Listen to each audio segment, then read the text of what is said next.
ఇస్తాడు. కనుక నిజంగా తండ్రిని మనం జ్ఞాపకం చేసుకోవాలి. మరి పిల్లలు, నేను కొంతమంది తండ్రులను చూశాను, వాళ్ళకి సరైన బట్టలు ఉండవు, సరైన ఇన్కమ్ ఉండదు, కానీ పిల్లల్ని పోస్ట్ గ్రాడ్యుయేషన్ చేసిన వాళ్ళు ఉన్నారు, మరి బీటెక్ చేసినటువంటి తండ్రులు ఉన్నారు.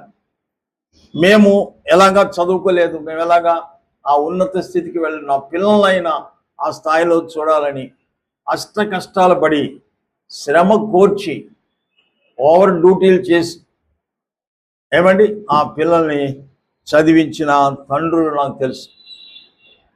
దేవుని బిడ్డలారా, మరి అలాంటి తండ్రులు, దేవుని బిడ్డలారా, వాళ్ళు తినకపోయినా పిల్లల కోసం సంపాదించి పెట్టి, వాళ్ళకి బలమైన ఆహారం పెట్టి, వాళ్ళకి మంచి వస్త్రాలు కొని, ఏమండి సమాజంలో తమ పిల్లలు తక్కువ కాదు అనే గొప్పతనంలోకి పిల్లల్ని నడిపించిన తండ్రులు ఎంతోమందిని మనం చూస్తాం. దేవుని బిడ్డల తండ్రులైన వారు ఇంత త్యాగం చేసినా గుర్తించని పిల్లలున్నారు.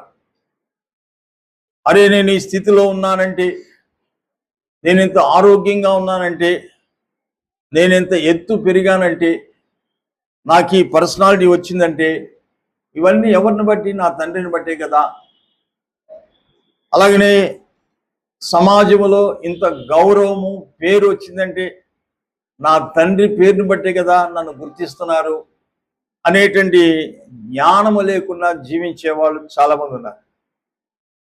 తండ్రిని నిర్లక్ష్య పెట్టడం, తండ్రిని దూషించడం, తండ్రిని చిన్న చూపు చూడటం, ఏమండి తండ్రి లెక్క లేకపోవటం, ఇవన్నీ కూడా పెంచి పోషించి పెద్దగా చేసినందుకు తండ్రులకు దొరికే బహుమానాలు.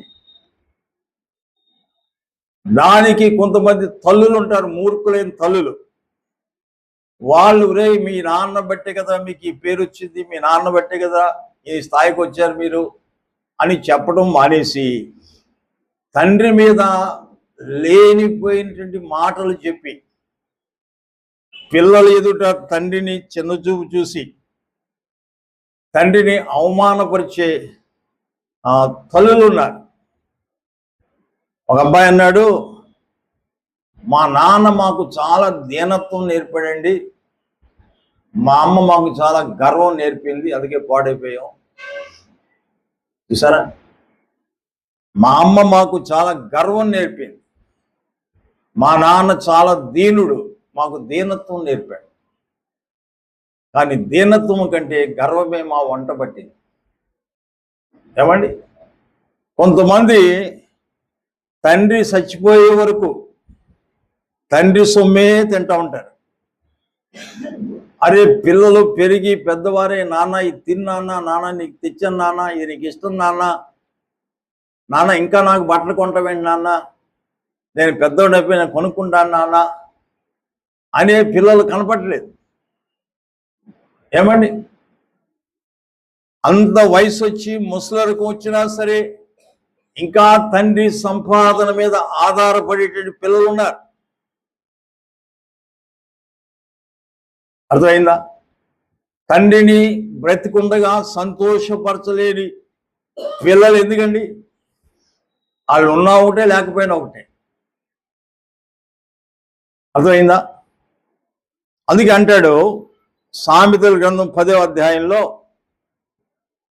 ఓ చక్కని మాట, జ్ఞానము గల కుమారుడు తన తండ్రిని సంతోషపరచును. తర్వాత బుద్ధి లేని కుమారుడు తన తల్లికి ఏం పుట్టిస్తాడట? పిల్లల్ని మనం కని పెంచి పెద్ద చేసేది మనం దుఃఖించడానిక, సంతోషించడానిక? పిల్లలు పుట్టగానే ఉప్పొంగిపోయి స్వీట్లు పంచి పెడతాం, ఏమండి? కానీ వాళ్ళు పెరిగి పెద్దవాళ్ళైన తర్వాత ఏమండి వాళ్ళని బట్టి కన్నవారికి సంతోషం ఉండాలి. ఈరోజు పిల్లలు తల్లిదండ్రులకు సంతోషం ఇవ్వనందుకు తల్లిదండ్రులు రోగాల పాలవుతున్నారు. పిల్లల్ని బట్టి టెన్షన్ పెట్టుకోవటం, పిల్లల్ని పెట్టి ఆందోళన కలిగి ఉండటం. ఒరే బయటికి వెళ్తున్నారా, ఎప్పుడు వస్తావురా, 12 అయినా రాడు, 1 గంట అయినా రాడు. ఈ తండ్రికి తల్లికి ఎంత టెన్షను, వాళ్ళ బట్టి వీళ్ళకి నిద్ర పట్టదు. ఎందుకని? ఏమో బయటికి వెళ్ళాడు, రోజులు బాగోలేవు, ఎలాగుంటుందో పరిస్థితి అని వీళ్ళకి నిద్ర పట్టక వీళ్ళకి లేనిపోయిన రోగాలు. ఆ జ్ఞానం వాళ్ళకు ఉంటుందా? అయ్యో మా అమ్మ పడుకోదు, మా నాన్న పడుకోడు, మా కోసం ఎదురు చూస్తూ ఉంటారు, కనీసం ఫోన్ అయినా చేద్దాం అనేటువంటి జ్ఞానం ఉండదు. పైకి వచ్చాక ఎరా ఎక్కడికి పోయావు ఇంతవరకు అంటే తల్లిదండ్రుల మీద దెబ్బలాట. చూసారా? తల్లిదండ్రులు శత్రువులుగా చూడటం ఎంత బాధకరమైన విషయం అండి. తండ్రిని సంతోషపరచలేని కుమారుడు వాడు కుమారుడు అవుతాడా? దేవుని బిడ్డలారా, ఇంత త్యాగం చేసి వీళ్ళని పెంచి పెద్దవాళ్ళని చేసి ఒక సంపాదన పొరలు అయిన తర్వాత రెక్కలు వచ్చేస్తాయి వీళ్ళకి. ఏమండి? ఇక రెక్కలు వచ్చేసి ఏం చేస్తున్నారో చెప్పరు, ఎక్కడికి వెళ్తున్నారో చెప్పరు, ఏం జరిగిందో చెప్పరు. ఒకవేళ అడిగాం అనుకో, ముసుకా ఇకెందుకు అన్నీ చెప్పాలా, అన్నీ చెప్పాలా నీకు? అయ్యి బాబోయ్, ఎంత తీసి పడేస్తున్నారండి పిల్లలు, ఎంత తగ్గిస్తున్నారండి కన్నవారిని. అన్నీ చెప్పాలా? అన్నీ చెప్పకుండా నువ్వు పెరిగి పెద్దోడవయ్యావా? నువ్వు ఎక్కడికి వెళ్తున్నావు, నిన్ను తీసుకెళ్ళేటప్పుడు రేపు బజార్కి వెళ్తున్నావురా, పార్క్కి వెళ్తున్నావురా అని నీకు చెప్పి తీసుకెళ్ళేవాడే. ఇప్పుడు చెప్పడానికి నోరు రావట్లేదా? అదా నీ జ్ఞానము? ఏమండి? కొంతమంది అయితే ఇంకొక స్టెప్ పెరిగారు. వాళ్ళు ఎవరంటే తల్లిదండ్రులు తిట్టేవాళ్ళు, తల్లిదండ్రులు దూషించేవారు తయారయ్యారు. నాన్న అని పిలవటానికి నోరు రాని వాళ్ళు ఉన్నారు. ఎంత ఘోరం అండి. చిన్నప్పుడు నాన్న బంగారం, నా ముత్యాలు అని ఎంత ముద్దుగా పిలిచేవాళ్ళు. ఇప్పుడు పిల్లలు పిలుస్తున్నారా? కొన్ని చోట్లయితే ఏమండి, వాళ్ళ స్నేహితులు ఎవరైనా వస్తుంటే నువ్వు లోపలికి వెళ్ళిపో, వసాలకి వెళ్ళిపో అంటే కనబడితే ఎక్కడ నామోషుకో, ఈ ముసలోడు కనబడితే ఎక్కడ నామోషుకో లోపలికి వెళ్ళిపో, నా ఫ్రెండ్స్ వస్తున్నారు. ఏమండి? అంత స్థాయికి కొంతమంది పెరిగిపోయారు. మరికొంతమంది దూషించడం కాదు, తల్లిదండ్రులను కొట్టేవాళ్ళు ఉన్నారు. ఏమండి? తల్లిదండ్రులను కొట్టే మనుషులు ఉన్నారండి. నీకు కండలు పెరిగేలాగా బ్రహ్మాండమైన తిండి పెట్టి నిన్ను బలవంతునిగా చేసింది తండ్రిని మోయటానిగా, తండ్రిని కొట్టడానికా? తండ్రిని సంరక్షించటానికా, తండ్రిని తనటానికా? దేవుని బిడ్డలారా, ఏమైపోయింది జ్ఞానం? ఆలోచన చేయండి. దేవుని బిడ్డలారా, దూషించేవాళ్ళు, కొట్టేవాళ్ళు అయినా సరే పిల్లల క్షేమం కోరుకుంటాడు తండ్రి. పిల్లల్ని క్షమిస్తాడు, పిల్లల్ని ఆశీర్వదిస్తాడు. అర్థమైందా? నేను పేర్లు చెప్పను కానీ రాజమండ్రి పట్టణంలో పెద్ద పేరుగాంచిన పెద్ద డాక్టర్ గారు ఉన్నాడు. ఆయనకి 4 కొడుకులు. అందులో 3వ కుమారుడు ఒక రవిడీ టైప్లో తయారయ్యాడు. ఆ నాన్న మించిన పర్సనాలిటీ, మంచి విగ్రహంగా ఎదిగాడు. ఒక రోజున వాళ్ళ నాన్న కొట్టాడు. ఆ బెంగతో కొంత ఆయన చనిపోయాడు. ఈ రోజున మీరు నమ్మండి, కోట్లకు ఆస్తిపరుడు అతను. కానీ ఈ రోజున ఒక రోజు వేసుకున్న బట్టలు 10 రోజులు వేసుకుంటున్నాడు. బికారి అయిపోయాడు, దేశదిమ్మరైపోయాడు. తిండి పెట్టేవాళ్ళు లేరు, ఆరుగు మీద కూర్చుంటూ ఉంటాడు. ఎంత నాకు దుఃఖం కలుగుతుంది. ఎలాంటి ఫ్యామిలీలో పుట్టావు, ఎలాంటి ఫుడ్ తిన్నావు, ఎలాంటి కారులో. ఆ రోజుల్లో రాజమండ్రి నుంచి ఆంధ్ర యూనివర్సిటీ కారులో వెళ్ళేవాడు. వెంకయ్య నాయుడు క్లాస్మేట్, చాలా ఉన్నతమైన చదువు చదివాడు. అతను మాట్లాడే ఇంగ్లీష్ రాజమండ్రిలో పోసి ఎవరు మాట్లాడు. కానీ ఈ రోజున ఒక బికారిగా అయిపోయాడు. నేను కొంతమంది సన్నిహితులను అడిగితే వాళ్ళ నాన్న కొట్టాడు అందుకే అలా అయిపోయాడు. బా, ఎంత బాధండి.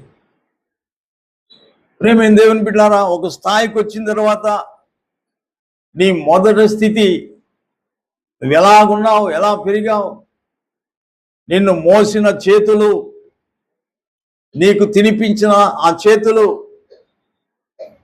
నిన్ను భరించిన చేతులు, ఎన్ని పనులున్నా క్యారేజీ పట్టుకు టైంకి స్కూల్కి వెళ్ళటం, ఎన్ని పనులున్నా పిల్లలు మళ్ళీ స్కూల్ నుంచి ఇంటికి తీసుకురావటం, ఇవన్నీ గుర్తు రావా? ఆలోచించాడు దేవుని బిడ్డలారా. ఇంకా తండ్రిని సంతోషపరచలేని పిల్లలు ఉంటే ఇక ఫాదర్స్ డే ఎవరు చేసుకుంటారండి? అది ఎవరి కోసం అండి? ఏ పిల్లలైతే జ్ఞానము కలిగి, అయ్యో నా తండ్రి, నన్ను కన్న తండ్రి, నన్ను పెంచిన తండ్రి, నా అవసరాలు చూసిన తండ్రి అనే జ్ఞానము లేకపోతే ఎందుకండి ఫాదర్స్ డే? దేవుని బిడ్డారా, నేను నా జీవితంలో పలుమార్లు మా నాన్నగారిని జ్ఞాపకం చేసుకుంటాను. మేము 7 సంతానం, అందులో ఆఖరి వాడిని. ఏ రోజు కూడా మాకు ఇది లోటు అనేది మాకు తెలియదు. సమృద్ధి అయిన ఫుడ్ ఇంట్లో ఉండేది. పలానా మెయిన్ రోడ్లో విజయలక్ష్మి సిల్క్ ప్యాలెస్ అని పెద్ద కొట్టుండే. ఆ రోజుల్లో బట్టలు కావాలంటే వెళ్ళి తెచ్చేసుకోవటమే. ఆ బుక్ ఉండేది, బుక్లో ఆయన రాసుకునేవాడు. ఏంట్రా ఈ బట్టలు ఏంటి, ఎక్కడ, ఎప్పుడు కొన్నావు అని అడిగేవారు కాదు మా నాన్నగారు. చాలా బాగున్నాయరా బట్టలు అనేవారు. అలాగే మంచి ఫుడ్ పెట్టేవారు, మంచి బట్టలు. మేము 7 వెండి కంచాల్లో తిన్నాం. అలాగా మమ్మల్ని పెంచారు. దేవుని బిడ్డలారా, అంటే ఆయన మా కోసం పడిన ప్రయాస, శ్రమ నేను పెద్దవాడిని అయిన తర్వాత నాకు అర్థమైంది. అప్పుడు బాధపడేవాడిని, అయ్యో నా తండ్రి బ్రతుకుంటే మా నాన్నగారి రుణం ఎలా తీర్చుకోవాలి. అయినప్పటికీ కూడా ఆ రోజుల్లో కాళ్ళు నొక్కేవాడిని. ఆయన అంత హాయిగా నిద్రపోతూ ఉండేవారు అలా నొక్కుతుంటే. అంతవరకే తెలుసు నాకు. ఇంకా ఎంతో రుణం తీర్చుకోవాలి. ఆయన్ని బట్టి నాకు మంచి గౌరవం వచ్చింది, ఆయన్ని బట్టి నాకు మంచి పేరు వచ్చింది, ఆయన బట్టి నాకు జైలు పరిచయం అప్పగించబడింది. ఎన్ని రకాలుగా నా తండ్రి వల్ల నేను మేలు పొందా. ఎలా మర్చిపోతాను నేను? ఏమండి, ఈరోజు నా తండ్రి వల్ల మేలు పొందడం కాదు, తండ్రికి కీడు చేసేలాగా కీడు తలపెడుతున్నాను. తండ్రి పేరు కనపడకుండా చేయాలనుకున్నాడు ఒకడు, తండ్రి పేరు వినపడకుండా చేయాలనుకున్నాడు ఒకడు. అబ్షాలోము. తండ్రి ఇంకా బ్రతికుండగానే తండ్రిని చంపి సింహాసనం ఎక్కాలనుకున్నాడు. ఒకేసారిగా ఒక దుర్మార్గపు బ్యాచ్ని తయారు చేసుకుని తండ్రి మీద తిరుగుబాటు చేస్తే తండ్రి అన్నాడు, అని మనసులో అనుకున్నాడు, ఒరే ఏంట్రా ఈ ఉద్రేకం ఏంటి, ఈ తొందరపాటుతనం ఏంటి, నేను ఆగితే నువ్వు కానీ నీ స్నేహితులు కానీ బతుకుతారా? పోన్లే నేనే వెళ్ళిపోతానులే, నేనుంటే నువ్వు చచ్చిపోతావు అని ఆయన అరణ్యంలోకి వెళ్ళిపోయాడు. ఒక కుమారుడు తిరుగుబాటు చేసి తండ్రిని తరుముతుంటే నేను చంపక్కర్లేదు, నా సైన్యం చంపేస్తుంది, కానీ వద్దు, నువ్వు బతికుండు చాలు, నేనే వెళ్ళిపోతాను అని ఆ తండ్రి వెళ్ళిపోయాడు. వెళ్ళిపోతే విర్రవీగిపోయి గర్వంతో నిండిపోయి ఏమంటే కంచర గాడిద మీద కూర్చుని తండ్రి మీద తిరుగుబాటు చేస్తుంటే తండ్రి మాటలు కళ్ళం నీళ్ళు వస్తాయండి. ఒకసారి 2వ సమూయేలు గ్రంథము 18వ అధ్యాయం, 2వ సమూయేలు గ్రంథం 18వ అధ్యాయం 29వ వచనం చదవండమ్మా. 29వ వచనం. రాజు అంటున్నాడు, బాలుడగు అబ్షాలోము క్షేమముగా ఉన్నాడా? ఆగండి. దావీదు రాజు తన కుమారుని జ్ఞాపకం చేసుకుని, నాయనా నా కుమారుడు అబ్షాలోము క్షేమంగా ఉన్నాడా? క్షేమం కోరుకుంటున్నాడు, బ్రతికే ఉన్నాడా? వాడు ఎక్కడున్నా క్షేమంగా ఉండాలి, అది నా ఆశ అని చెప్పి మళ్ళీ 32వ వచనం అంటాడు, మళ్ళీ అడుగుతున్నాడు, నా కుమారుడు అబ్షాలోము క్షేమంగా ఉన్నాడా? 3వసారి మళ్ళీ అడుగుతున్నాడు, 33వ వచనం,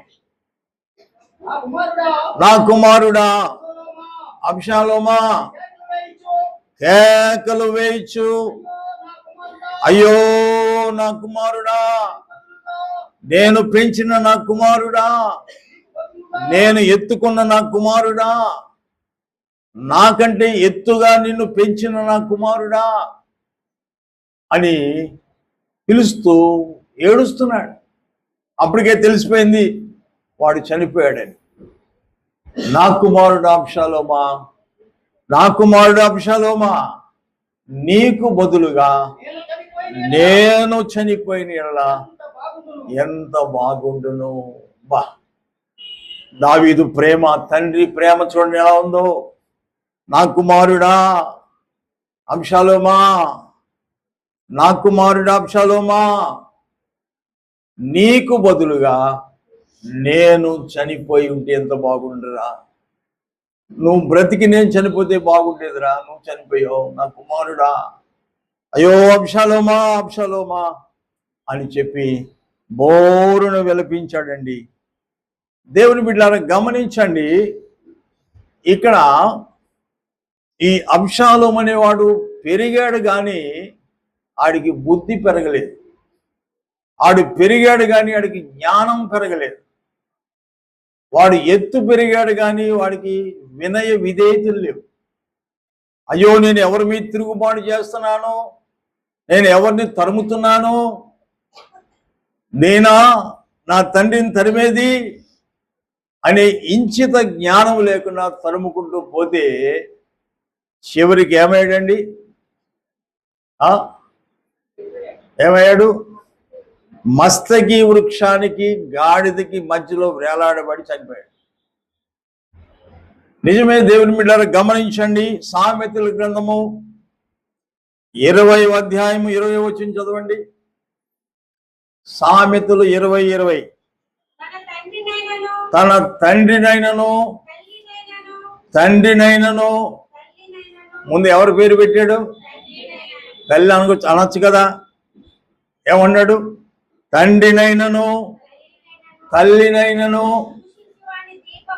హింసించువాని దీపము, దూషించువాని దీపము కారు చీకటిలో ఆరిపోవును. ఏమండి, తండ్రికి జడ్జిమెంట్ ఇవ్వాలనుకున్నాడు, తండ్రికి తీర్పు తీర్చాలనుకున్నాడు, తండ్రి మీద ఏవో నిందలు మోపి జనసమూహాన్ని మూటగట్టుకున్నాడు. దేవుని బిడ్డలారా, దేవుని వాక్యం ఏం సెలవిస్తుంది? నీవు దీర్ఘాయుష్మంతుడొగినట్లు నీ తల్లిని నీ తండ్రిని ఏం చేయమన్నాడు? సన్మానించాలట. దూషించడానికి కాదు నిన్ను కన్నది, నీ తండ్రిని కొట్టడానికి కాదు నిన్ను కన్నది, నిన్ను పెంచింది ఎందుకంటే తండ్రిని మించిన గొప్ప తనయుడు కావాలని. దావీదే నిన్ను రాజుగా చేసి అభిషేకించేవాడు. కానీ నీ తొందరపాటుతనం గర్వానికి ముందు ఏం చేసింది? నాశనానికి ముందు గర్వము, పడిపోటుకు ముందు అహంకారము, చివరికి ఏమండి అకాల మరణానికి అప్పగించబడ్డాడు. ప్రేమ దేవుడి బిడ్డలారా, దావీదుకు తీర్పు చెప్పేంత గొప్పోడా అబ్షాలోము? దావీదు కాలు గోరి మట్టికి సరిపోతాడు అబ్షాలోము? ఆలోచించండి దేవుని బిడ్డలారా. నీకు సింహాసనమే కావాలంటే దేవుణ్ణి అడిగి ఇస్తాడు. సొలొమోనుకి ఇవ్వలేదా? కానీ కొన్నిసార్లు మన తొందరపాటు ఆలోచన, వాటికి సహకరించేది కొంతమంది, వాటికి సలహాలు ఇచ్చేది కొంతమంది. ప్రియమైన దేవుని పిల్లలారా, ఆలోచించండి. ఇంకోడు ఉన్నాడు, ఇంకో కుమారుడు. ఆడెవడంటే తండ్రి అక్కర్లేదు కానీ తండ్రి ఆస్తి కావాలి. ఎవడీడు? తప్పైన కుమారుడు. ఆ కాలంలో తండ్రి చనిపోతేనే కానీ ఆస్తి పంపకాలు జరగబట్ట. ఈడు వెళ్ళి నువ్వేం చేస్తావు నాకు అనవసరం, ఆస్తి నాకు ఇచ్చా అన్నాడు. ఈడేదో సంపాదించి పెట్టినట్టు. ఏమండి, కొంతమందికి క్షణం తీరిక ఉండదు కానీ సంపాదన ఉండదు కదా. క్షణం తీరిక ఉండదు, పైసా సంపాదన ఉండదు. ఈడు అంటాడు నా ఆస్తి నాకు ఇచ్చే అన్నాడు. అంటే తండ్రి బ్రతికుండగానే వీడి దృష్టిలో ఏంటంటే నాకు తండ్రి లేడు, నాకు తండ్రి చచ్చిపోయాడు అనే ఉద్దేశంతో వాడు వచ్చి తండ్రి మీద తిరుగుబాటు చేసి ఇస్తావా సస్తావా, లేదా నన్ను కొలుసుకుని వెళ్ళిపోమంటావా అని నిలబడ్డాడు. నిజంగా ప్రేమ గల తండ్రి వీడు ఏ సూసైడ్ చేసుకుంటాడు, ఎక్కడికైనా నన్ను వదిలిపెట్టి వెళ్ళిపోతాడేమో అని పోన్లే అని ఏం చేసింది, ఆస్తి అంతా ఇచ్చేసాడు. కేవలం ప్రేమను బట్టి మాత్రమే. అర్థమైందా? ఏమనంటే చేసేది ఉంది, కేవలం ప్రేమ. నీకంటే నాకు ఎవర్రా ఎక్కువ, నీకోసమే కదా ఈ సంపాదన. నేను బ్రతికినంతకాలం నువ్వు నా దగ్గర ఉంటే అది క్షేమంగా ఉంటుంది. నన్ను కాదని ఆస్తి పట్టుకుపోతావా, అది చల్లాచెదరైపోద్ది. నీ ఇష్టం నాయన, పొదలు నాకు ఇచ్చాను. మొత్తం పట్టుకెళ్ళిపోయాడండి. ఆస్తి అంతా పట్టుకెళ్ళిపోయి దుర్మార్గులతో దుష్టులతో చేరి ఏమండి అడ్డంగా సంపాదించాలని దుర్వ్యాపారం అంట. ఏ వ్యాపారం? దుర్వ్యాపారం. తండ్రి సంపాదన న్యాయయుక్తమైంది, కష్టపడి సంపాదించుకున్నాడు, మంచి పేరు తెచ్చుకున్నాడు ధనవంతుడని. కానీ వీడేం చేశాడంటే తండ్రి కంటే ఎక్కువ సంపాదన చేయాలని ఏమండి దూరదేశానికి పట్టుకెళ్ళిపోయాడు ఆస్తి అంతా. దుర్వ్యాపారం, అన్యాయపు వ్యాపారం చేసి ఏమండి చివరికి ఉన్నదంతా పోగొట్టుకున్నాడు. పోగొట్టుకుని చివరికి పందుల దగ్గర కూర్చున్నాడండి. పందులు కూడా పలకరించట్లేదు. ఏ ఊరు రా బాబు అని కూడా అడగట్లేదు. ఏమండి ఏ కొత్త మొహల్లా ఉంది బాబు, ఎక్కడి నుంచి వచ్చావు ఏంటి అని కూడా పందులు కూడా పలకరించకపోతే ఇంకా షేమ్ ఫీల్ అయిపోయి సిగ్గుపడిపోయి ఏడుస్తూ తన తండ్రి ఇంటి వైపు చూశాడు. అరే నేనేనా ఇక్కడ కూర్చునేది? నా తండ్రి ఇంటిలో పనివారు కూడా ఇలాంటి స్థలాల్లో కూర్చోలే, చివరికి నేను ఇక్కడికి వచ్చానా అని బోరును ఏడ్చి తండ్రిని తండ్రి ప్రేమను గుర్తు చేసుకొని బుద్ధి వచ్చినప్పుడు నేను ఇప్పుడే లేచి నా తండ్రి ఇంటికి వెళ్తా, నా తండ్రి పాదాల మీద పడి తండ్రి నీకును దేవునికి విరోధంగా నేను పాపం చేశాను, ఇక నేను నీ కొడుకుని అనిపించుకునే అర్హత కోల్పోయా, తండ్రి అని పిలిచే అర్హత కోల్పోయా. కానీ నీ కూలి వారు నీ దగ్గర పనిచేస్తారే, అందులో నన్ను ఒకరిని పెట్టుకో చాలు, కడుపు నిండా అన్నం తింటా. అని అడుగుదామని మనసులో అనుకున్నాడు. దాన్నే మారు మనసు అంటారు. అర్థమైందా? ఆడికి మారు మనసు స్టార్ట్ అయింది మాట. పశ్చాత్తాప ముఖంతో భయపడుతూ తండ్రి ఇంటికి దారి తీశాడు. తండ్రి ఇంటికి దారి తీస్తే అప్పుడే తండ్రి రోజు జ్ఞాపకం చేసుకుని నా బిడ్డ ఎక్కడున్నాడు, ఏం తింటున్నాడు, ఎవరైనా దొంగలు దోచేశారా డబ్బు, అయ్యో అని బెంగతో ఆయన మేడ మేంచి అలా దిగులుగా చూస్తుంటే ఈడు కనబడ్డాడు. కనబడగానే ఇక తండ్రి కాళ్ళు నిలబట్టలేదు. ఆ కుమారుని వైపు ఎప్పుడు పరిగెత్తుకెళ్ళిపోదామా అని పరుగున పరిగెత్తుకుంటూ ఆ కుమారుడు ఎదుకు వెళ్ళి కుమారుడు మేడ మీద పడిపోయాడు. ఆడికి ఎప్పటి నుంచి స్నానం లేదో కానీ అసలు ఎప్పుడు బట్టలు మార్చాడో తెలియదు కానీ కంపుతో ఉన్న వాడి మీదకి వెళ్ళి వాడి మీద పడిపోయాడు. మాసిరామణి గారు అద్భుతమైన పాట రాశాడు. నా తండ్రి నన్ను చూచి పరుగిడుతూ తెంచి నాపై పడి ఏడ్చెను, నవజీవమును గూర్చి ఇంటికి తోడ్కొని వెళ్ళి నన్ను దీవించెను.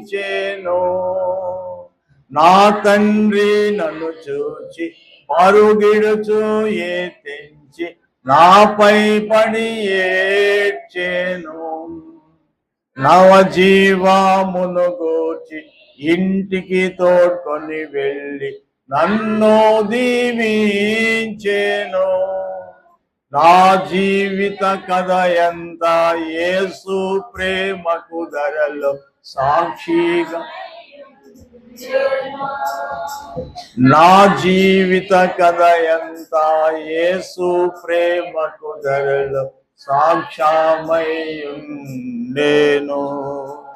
మార్గము చూపుము ఇంటికి, నా తండ్రి ఇంటికి, మధుర్య ప్రేమ ప్రపంచము చూపించు కంటికి. కాబట్టి దేవుని బిడ్డారా, తండ్రి ప్రేమ స్టాండర్డ్గా ఉంది, కానీ పిల్లల ప్రేమలోనే తారుమారవుతున్నాయి. ఇంటిలో ఉన్నప్పుడు ఏ ప్రేమతో ఉన్నాడో తండ్రి, వాడు బయటికి వెళ్ళిపోయినప్పుడు అదే ప్రేమ. తిరిగి వచ్చినప్పుడు కూడా పిల్లవాడు ఏడవలసింది తండ్రి ఏడుస్తున్నాడు. నా బిడ్డా, నా కుమారుడా, ఎక్కడికి వెళ్ళిపోయావురా, ఎంత దూరం వెళ్ళిపోయావమ్మా, ఈ బట్టలు ఏంట్రా, ఎప్పుడు తిన్నావురా, ఎక్కడ పడుకున్నావురా, ఏమండి? పెంచిన ప్రేమ, కన్న ప్రేమ, తండ్రి ప్రేమ. ప్రియమైన దేవుని బిడ్డారా, ఇంతకంటే మించిన ప్రేమ కలిగిన ఒక తండ్రి ఉన్నాడు. ఆయన మనకు పరలోకపు తండ్రి. ఆ పరలోకపు తండ్రి ప్రేమ ఈ లోకపు తండ్రి ప్రేమ కంటే కొన్ని కోట్ల రెట్లు ఎక్కువైన ప్రేమ. ఆ ప్రేమ మన జ్ఞానానికి అందని ప్రేమ. దేవుని బిడ్డారా, పరలోకపు తండ్రి మనల్ని పుట్టించిన వాడు, మనం కలుగజేసిన వాడు, మనకి భూమి మీద జన్మనిచ్చిన వాడు, మనల్ని పెంచి గొప్పవాణ్ణి చేసిన ఆ పరలోకపు తండ్రి ప్రేమ మనం వర్ణించలే. అర్థమైందా అండి? దేవుని బిడ్డారా, దేవుని ప్రేమ ఎంత గొప్పదంటే, రోమీయులకు రాసిన పత్రిక 5వ అధ్యాయం 10వ వచనంలో, అయితే దేవుడు మన పట్ల తన ప్రేమను వెల్లడిపరుచున్నాడు. ఎట్లనగా మనం ఇంకను పాపులమై ఉండగానే క్రీస్తు మన కొరకు చనిపోయాడు. అయితే దేవుడు మన పట్ల తన ప్రేమను వెల్లడిపరుచున్నాడు. మనము దేవుని యొద్దకు వెళ్ళలేము. సమీపింపరాని తేజస్సులో అమరత్వము గలవాడై ఆయన ఒక్కడే ఉంటాడట. అందుకే తప్పిపోయిన కుమారుడు తండ్రి యొద్దకు వెళ్ళటానికి భయపడి అన్నాడు, ఇక నేను తండ్రి అని నిన్ను పిలవలేనయ్యా, కనీసం నీ పొలంలోనికి వెళ్తాను, అక్కడ ఒక కూలివానిగా పెట్టుకో అన్నాడు. అందుకే దేవుడు, మనము దేవుని యొద్దకు వెళ్ళలేము, కానీ దేవుడే మన యొద్దకు వచ్చాడు. అందుకే యోహాన్ అంటాడు, మనం ఆయన ప్రేమించదమని కాదు, కానీ ఆయనే మనల్ని ప్రేమించాడు. ఎంత ప్రేమించాడంటే ప్రాణము పెట్టినంతగా మనల్ని ప్రేమించాడు. మనల్ని ప్రేమించమే కాకుండా మనల్ని మన పాపము నుంచి విడిపించాలంటే ఆయన తన ప్రాణము పెట్టాలి. అర్థమైందా అండి? దేవుడు మాటతో మనల్ని ప్రేమించలేదు, క్రియల ద్వారా ప్రేమించాడు. మనల్ని ప్రేమించి తిరిగి తన ఇంటిలోనికి, తన రాజ్యంలోనికి చేర్చుకోవాలంటే రక్త మాంసము లేని దేవుడు మన కోసం రక్త మాంసములలో పాలివాడై, దేవుని బిడ్డలారా, శిలువ మరణం పొందాలి. పాపానికి వచ్చే జీతం మరణం.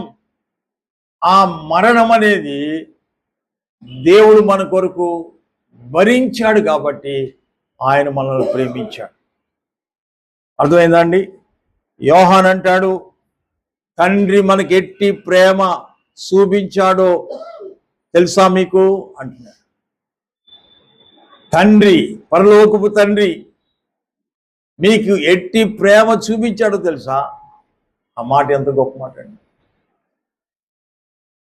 ఉగ్రత పాత్రులము, మరణ పాత్రులమైన మనల్ని ఆ స్థలములో నుంచి మనం తప్పించి ఆయన ఆ స్థలంలో నిలబడ్డాడు.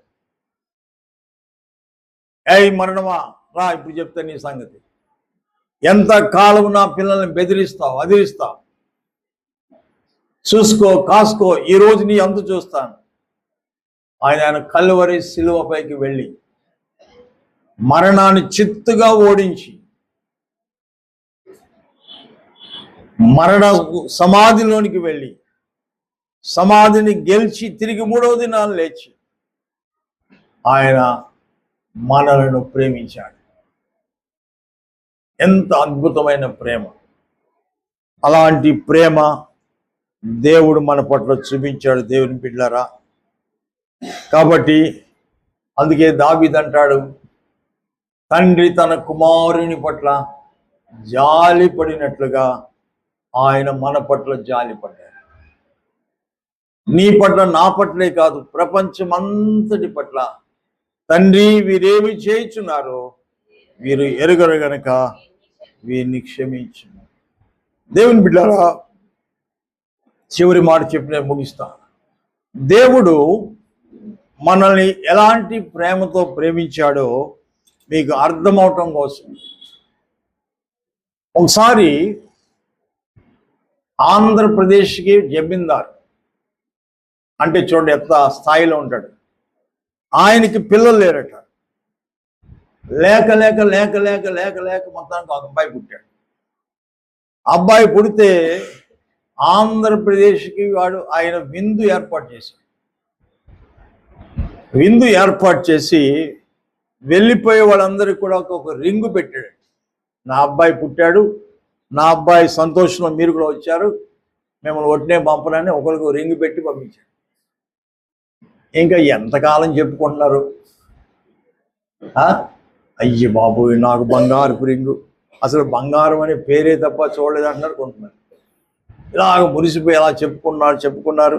అది ఇంకా చల్లారక ముందే ఆ అబ్బాయిని స్కూల్లో వేశారు. స్కూల్లో వేస్తే బ్రహ్మాండమైన కారు, బెంచ్ కారు లాంటి కారు కొన్నాడు. బంగారు బాక్సు, పలక, కణికి అన్ని కూడా అంతా బంగారం, ఒండిన్న బంగారం.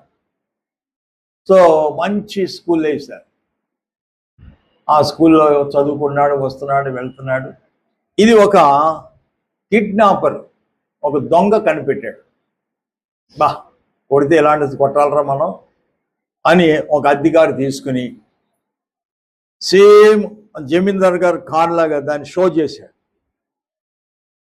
ఆ కాసేపు నెంబర్ బోర్డు మార్చాడు. అది కారు వేసుకెళ్ళిపోయాడు. వెళ్ళిపోయి వాచ్మెన్ వెంటనే గేట్ తీసాడు. జమీందార్ గారు కారు వచ్చేస్తుందని లోపలికి వెళ్ళిపోయాడు. ఆ టీచర్ గారు ఈ కారుని చూసి, డాడీ వచ్చారా, మీ కారు వచ్చిందా, మీ కారు వచ్చిందంటే వాడు గవ్వ వచ్చేసి కారు ఎక్కేసాడు. కారు ఎక్కేసాడు, కారు వెళ్ళిపోయింది. ఇన్ టైంకి కరెక్ట్గా రావాల్సిన టైంకి ఈ జమీందార్ గారి కారు వచ్చింది. వచ్చేటప్పటికి థియేటర్ మళ్ళీ వచ్చింది కారు అనుకుంటారు వాళ్ళు. గవ్వ టీచర్ గారు పరిగెత్తుకు వచ్చి, సార్ ఏంటి ఇప్పుడు వచ్చి, ఇప్పుడు జస్ట్ కారు వచ్చిందని పంపించాడు. కారు రావటమా, పంపించేటవా, ఏమ్మా ఏం మాట్లాడుతున్నారు మీరు, కారు రావటం, ఏ కారు అది, అవి మీ కారేనండి, మీ నెంబరేనండి. ఇంకా క్షణాల్లో మొత్తం రాష్ట్రం అంతా వెల్లడైపోయింది, జమీందారు గారు కిడ్నాప్ చేయబడ్డాడు.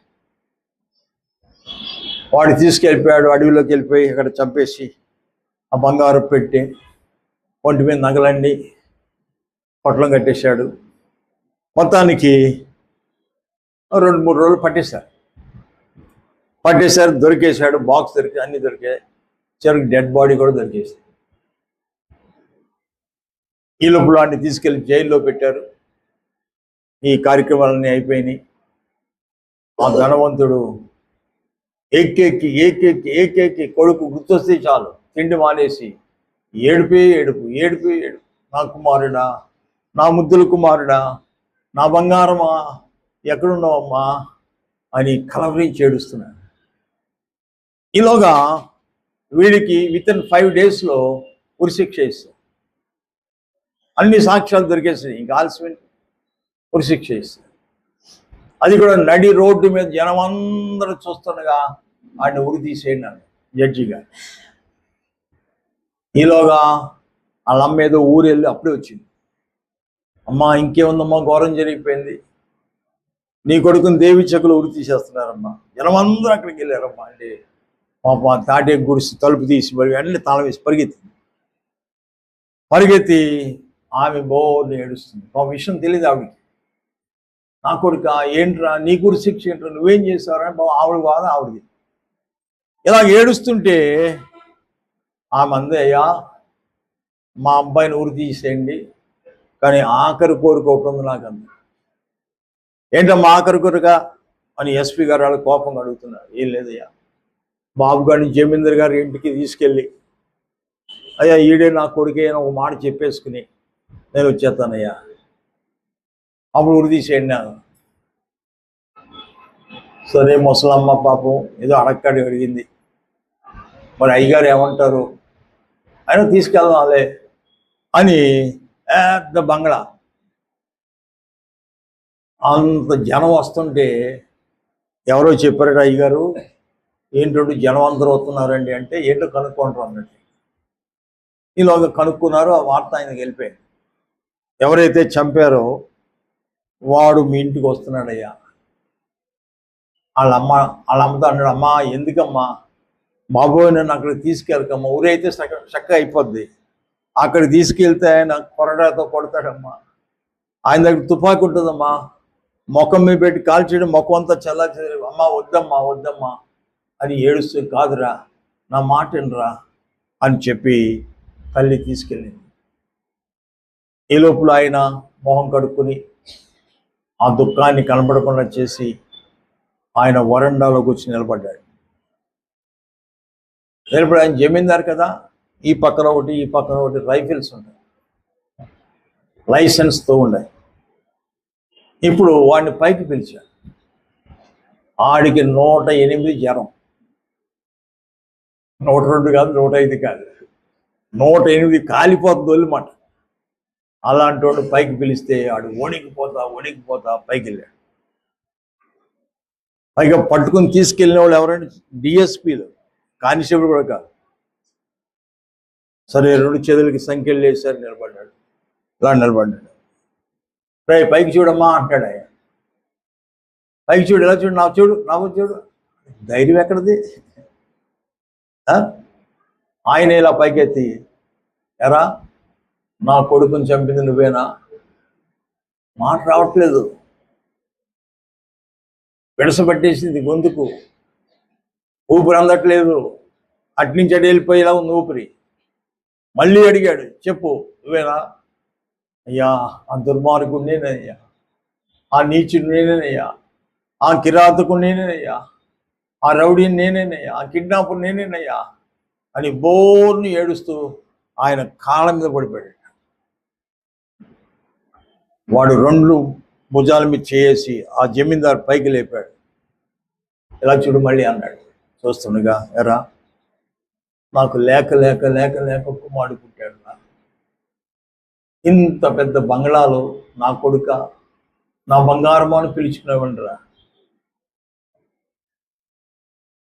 ఇప్పుడు నేను ఎవరిని పిలవనురా కొడుకని, నాకెవరున్నారా? కాబట్టి నువ్వే నా కొడుకురా అని గట్టిగా కౌలు చేసి ఏడ్చేస్తున్నాడు.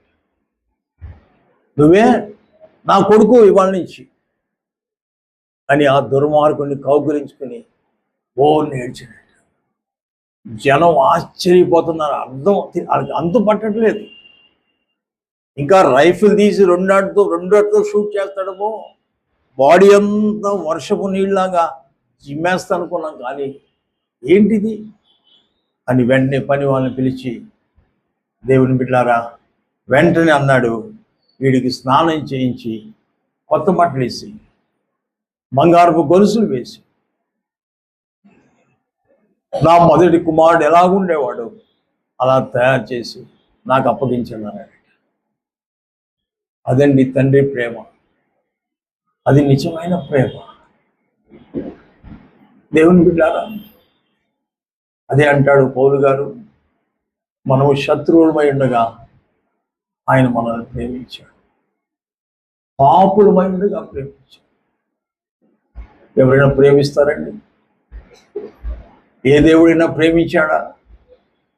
దుష్ట శిక్షణ, శిష్ట రక్షణ, దుర్మార్గులను చంపడానికి వచ్చాడు. కానీ యేసయ్య అంటాడు, పాపులను రక్షించడానికి వచ్చాడు. మీరే నా పిల్లలు. ఎంతటి గొప్ప ప్రేమ! అలాంటి దేవుని ప్రేమను కూడా మనం లోకు చేసుకుంటాం. అంత గొప్ప కొడుకుగా మనం స్వీకరించినప్పుడు ఇంకా ఆయనకు లోబడకుండా తిరిగే వాళ్ళు ఎంతో ఉన్నారు.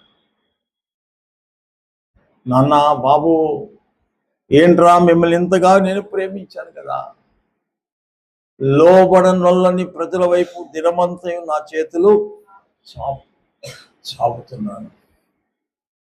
లోబడదామా? ఆయనకు విధేయులం అవుదామా?